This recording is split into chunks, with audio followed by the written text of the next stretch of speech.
dibawakan oleh kakak-kakak pendamping dari Paroki Santo Antonius Padua, Medan. Sebelum kita melakukan Minggu Gembira, biar tambah semangat, kita gerak dan lagu dulu ya. Oke.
Kita sudah bernyanyi bersama.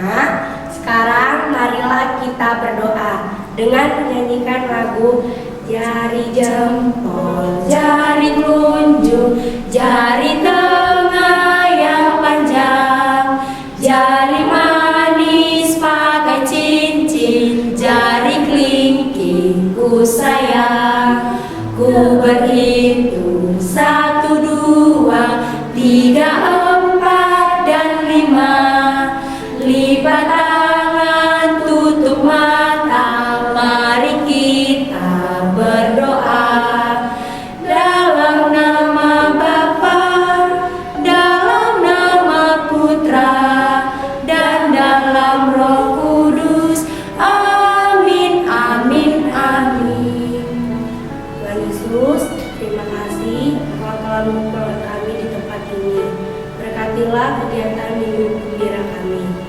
ini Kristus Tuhan Pengantar kami.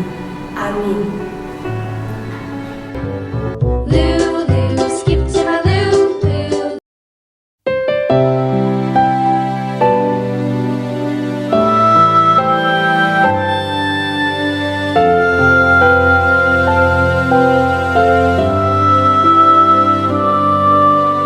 Yesus ku panggil, Yesus ku undang, masuk dalam hatiku.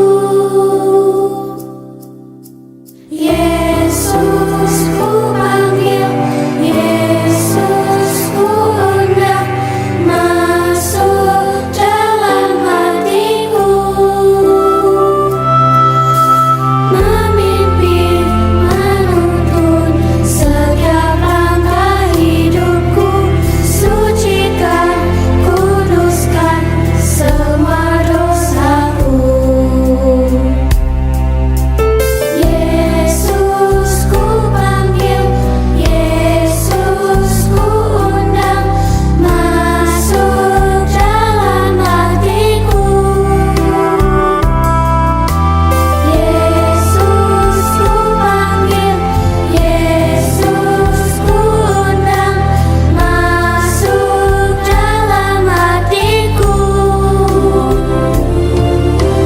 Memimpin, menuntun setiap langkah hidupku, sucikan, kuduskan semua dosaku.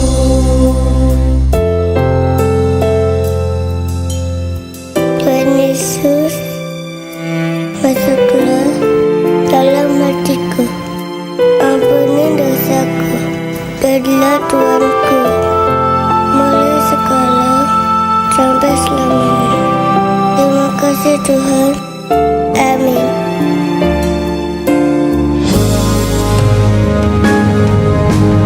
Yesus ku panggil, Yesus ku undang, masuk dalam hatiku.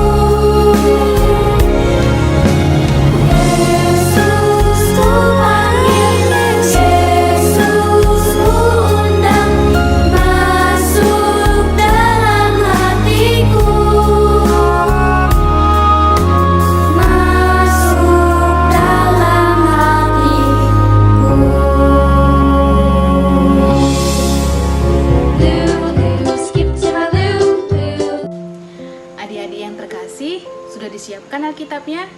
Nah, Injil kita hari ini diambil dari Matius 4 ayat 1 sampai dengan 11. Matius 4 ayat 1 sampai dengan 11. Maka Yesus dibawa oleh Roh ke padang gurun untuk dicobai iblis. Dan setelah berpuasa 40 hari dan 40 malam, akhirnya laparlah Yesus. Lalu datanglah si pencoba itu dan berkata kepadanya, "Jika engkau anak Allah, perintahkanlah supaya batu-batu ini menjadi roti." Tetapi Yesus menjawab, "Ada tertulis, manusia hidup bukan dari roti saja, tetapi dari setiap firman yang keluar dari mulut Allah." Kemudian iblis membawanya ke kota suci dan menempatkan dia di bubungan bait Allah. Lalu berkata kepadanya, "Jika engkau anak Allah, jatuhkanlah dirimu ke bawah, sebab ada tertulis mengenai engkau, Ia akan memerintahkan malaikat-malaikatnya dan mereka akan menentang engkau di atas tangannya, supaya kakimu jangan terantuk kepada batu." Yesus berkata kepadanya, "Ada pula tertulis, janganlah engkau mencobai Tuhan Allahmu." Dan iblis membawanya pula ke atas gunung yang sangat tinggi dan memperlihatkan kepadanya semua kerajaan dunia dengan kemegahannya. Dan berkata kepadanya, "Semua itu akan kuberikan kepadamu, jika engkau sujud menyembah aku." Maka berkatalah Yesus kepadanya, "Enyahlah iblis, sebab ada tertulis, engkau harus menyembah Tuhan Allahmu dan hanya kepada Dia sajalah engkau berbakti." Lalu iblis meninggalkan dia dan lihatlah malaikat-malaikat datang melayani Yesus. Demikianlah Injil Tuhan. Terpujilah Kristus. Adik-adik semuanya, apa kabarnya?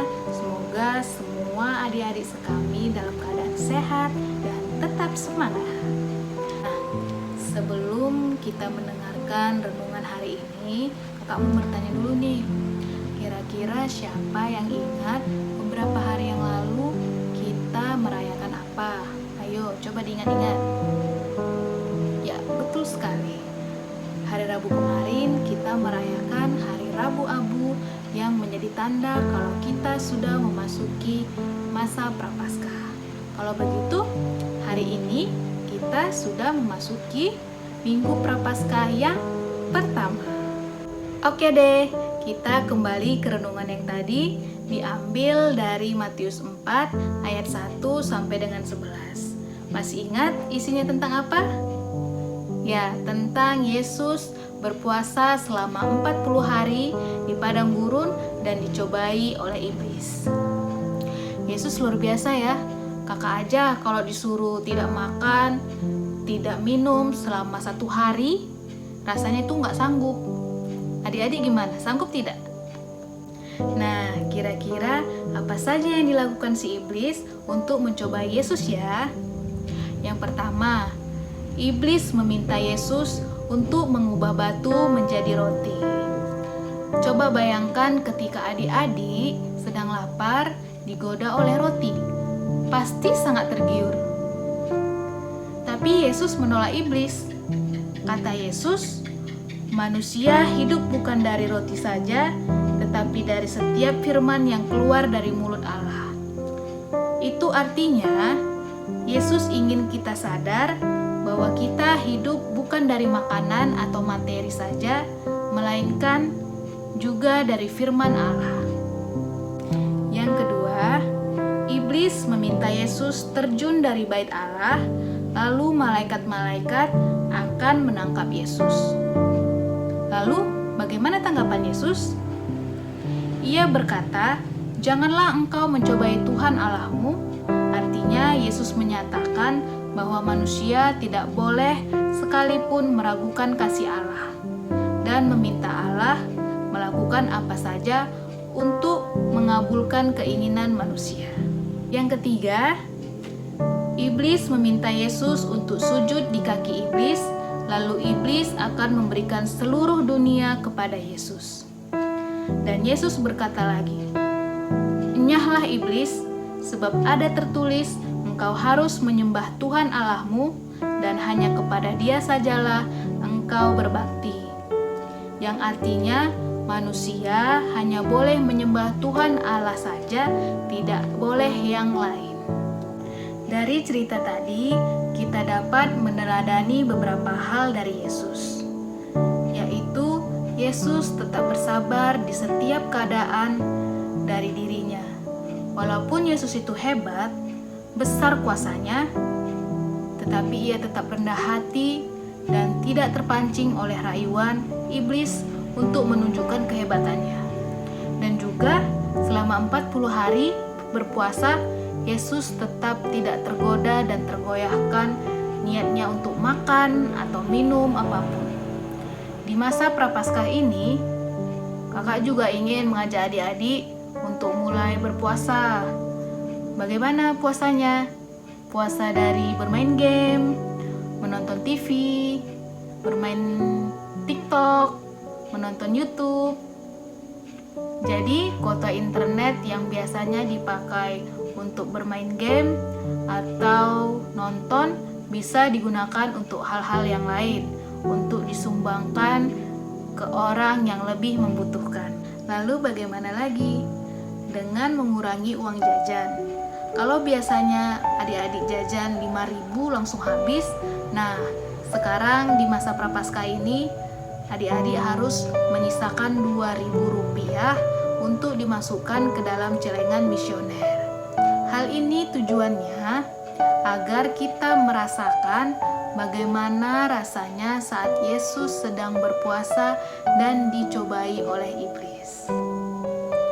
Jadi kalau adik-adik sudah niat nih mau menabung, tiba-tiba lewat tukang bakso, lewat tukang roti, lewat ke tukang sate, terus akhirnya adik-adik beli.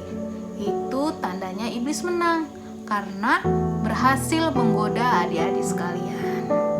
Tidak mau kan digoda oleh iblis? Kalau tidak mau, adik-adik harus selalu ingat kepada Yesus saat berpuasa. Jadi iblisnya kalah dan tidak menggoda adik-adik lagi. Demikianlah renungan kita hari ini. Selamat hari Minggu, Tuhan Yesus memberkati. Nah adik-adik, ayat emas yang diambil dari Matius 4 ayat 1 sampai dengan 11 yaitu engkau harus menyembah Allahmu dan hanya kepada Dia sajalah engkau berbakti. Loo, loo, skip to my loo, loo, loo. Adik-adik yang terkasih, mari kita memperbarui iman dan kepercayaan kita. Aku percaya pada akan Allah Bapa yang Maha Kuasa, pencipta langit dan bumi, dan akan Yesus Kristus putranya yang tunggal Tuhan kita, yang dikandung dari Roh Kudus, dilahirkan oleh perawan Maria, yang menderita sengsara dalam pemerintahan Pontius Pilatus, disalibkan, wafat dan dimakamkan, yang turun ke tempat penantian, pada hari ketiga bangkit dari antara orang mati, yang naik ke surga, duduk di sebelah kanan Allah Bapa yang Maha Kuasa. Dari situ Ia akan datang mengadili orang hidup dan mati. Aku percaya akan Roh Kudus, Gereja Katolik yang kudus, persekutuan para kudus, pengampunan dosa, kebangkitan badan, kehidupan yang kekal. Amin. Loo, loo, skip to my loo, loo. Tuhan Yesus bersabda, engkau harus menyembah Tuhan Allahmu dan hanya kepada Dia sajalah engkau harus berbakti. Maka marilah kita panjatkan doa-doa sembah bakti kita kepadanya. Bagi semua yang memegang kepemimpinan gereja, semoga para pemimpin gereja dalam melaksanakan tugas perutusannya sebagai gembala tidak mudah tergoda oleh hal-hal duniawi, namun selalu terarah kepada Allah demi kebahagiaan semua orang. Marilah kita mohon. Kabulkanlah doa kami ya Tuhan.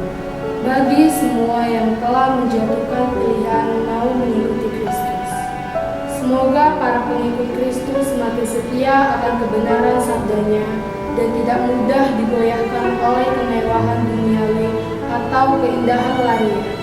Marilah kita mohon. Kabulkanlah doa kami ya Tuhan.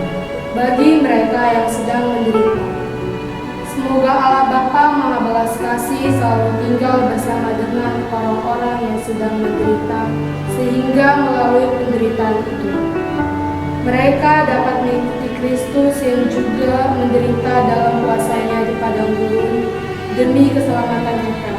Marilah kita mohon. Kabulkanlah doa kami ya Tuhan. Kita semua dalam masa prapaskah ini untuk selalu tekun dan setia melayani sesama seperti putranya, Tuhan kita Yesus Kristus. Marilah kita mohon. Kabulkanlah doa kami ya Tuhan. Allah Bapa Maha Pengasih, karena cinta kasih-Mu yang teramat agung, hidup kami Kau beri arti yang begitu dalam.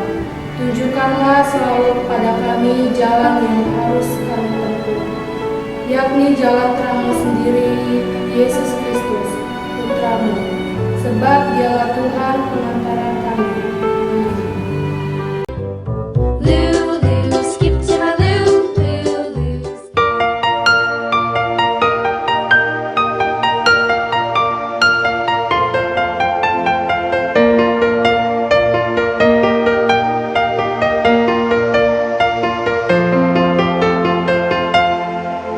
Bapa kami yang ada di surga,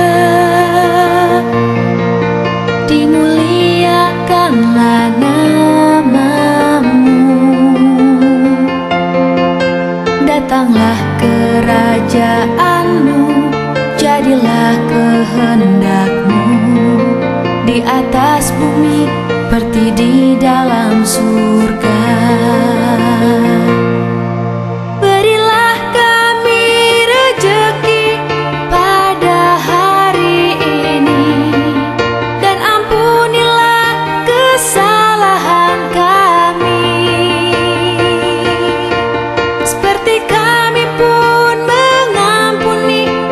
bersalah pada kami, dan janganlah masukkan kami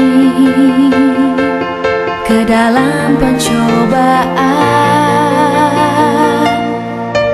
tetapi bebaskanlah kami dari yang jahat.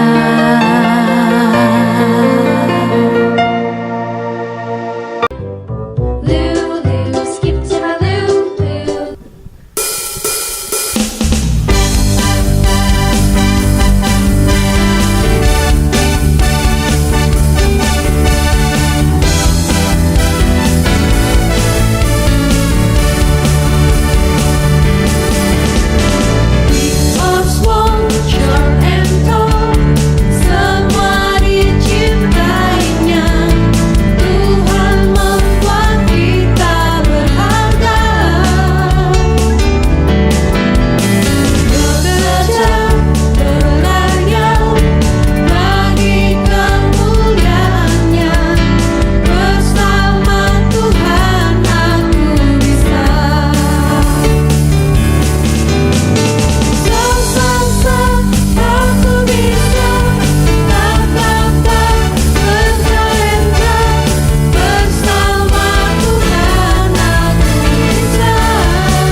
Nah, hari ini kakak akan memperkenalkan alat-alat untuk kreativitas kita. Hari ini kita mau buat apa ya? Kita kenalin dulu ya semuanya apa alat-alatnya, baru nanti kita buat. Oke?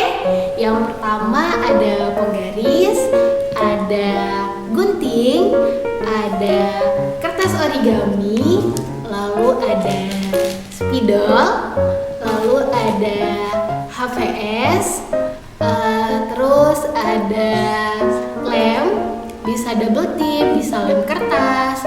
Nah, yang terakhir, ini yang paling penting, ada toples. Toplesnya boleh bekas atau boleh kaleng, pokoknya yang gak usah dibeli-beli, oke? Nah, adik-adik, sebelumnya kita akan membuat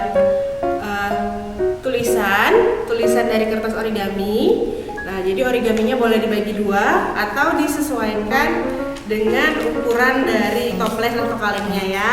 Oke, Kak Catherine coba ini dibagi dua, Kak Catherine gunting lalu dibagi dua. Nah, setelah nanti dibagi dua, dia dapat hasilnya seperti ini. Nah, karena toplesnya kakak hanya segini, nah kakak sesuaikan ini. Nah, lalu nanti diambil kertas HVS juga, dibuat lebih kecil dari kertas ini. Nah, kertas HVS-nya nanti dibuat segini ya Kak. Lalu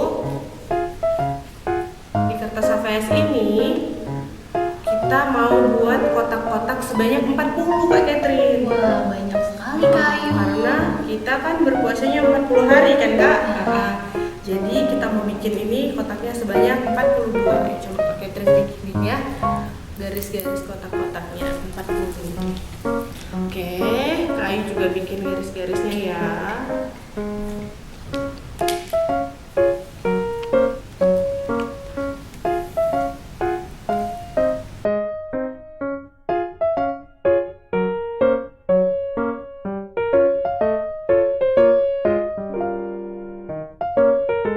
Oke, nah setelah ada kotak-kotak seperti ini kan Kak, nah sekarang Kakak bisa tulis berapa yang mau ditabung.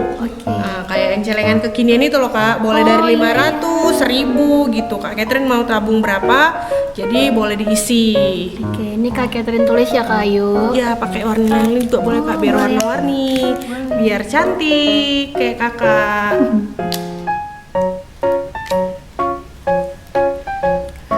Boleh 2000, boleh 5000, terserah Kak Catherine. Kalau uang jajannya Kak Catherine banyak atau adik-adik banyak boleh. Wah, oke, nah setelah ditulis tadi kan kayak ditulis Kak Catherine, nah jadinya seperti ini. Oke, jadi dia selama 40 hari ada jumlah-jumlahnya berapa yang mau ditabung. Oke, nah kalau sudah selesai seperti ini, tinggal kita lem saja di toplesnya. Boleh di toples, kaleng, botol aqua juga boleh, terserah apa aja yang ada di rumah. Oke, Kak Catherine boleh tolongin gunting sama tipnya enggak? Boleh dong. Oke deh.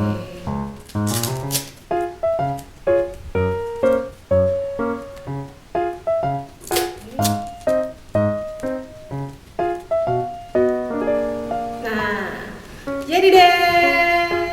Oke. Nah, jadi gimana Kak cara ngisinya? Oke. Tentu aja ininya harus dibuka dulu ya, nggak usah dibolongin. Jadi tahun depan adik-adik bisa pakai lagi. Oke. Buka, nanti dimasukin misalnya uangnya 2000. Nah, 2000-nya dimasukin, lalu coret yang 2000. Nah, begitu. Jadi setiap nominal yang adik-adik masukkan, lalu dicoret. Nah, kalau udah penuh, baru boleh adik-adik buka, adik-adik kumpulkan, hitung, lalu uangnya terserah boleh disumbangkan pada orang yang membutuhkan atau mau dikumpulkan bersama kakak-kakak sekolah minggunya, bebas, terserah. Nah, jadi ini hasil kreativitas kita hari ini, celengan misioner kekinian. Lulu, skip to my Lulu. Adik-adik yang terkasih, tadi kita telah selesai mendengarkan firman Tuhan dan sudah selesai bernyanyi bersama. Sebelum kita mengakhiri Minggu Gembira ini, marilah kita berdoa. Tuhan Yesus Kristus, di masa prapaskah ini kiranya Engkau berkati kami dan lindungilah kami selama Tuhan. Semoga kami tidak tergoda oleh hal-hal yang menjatuhkan, dan semoga juga Tuhan di masa prapaskah ini kami selalu gembira dan selalu bersukacita di dalam nama Tuhan. Demi Kristus Tuhan dan pengantaran kami. Amin.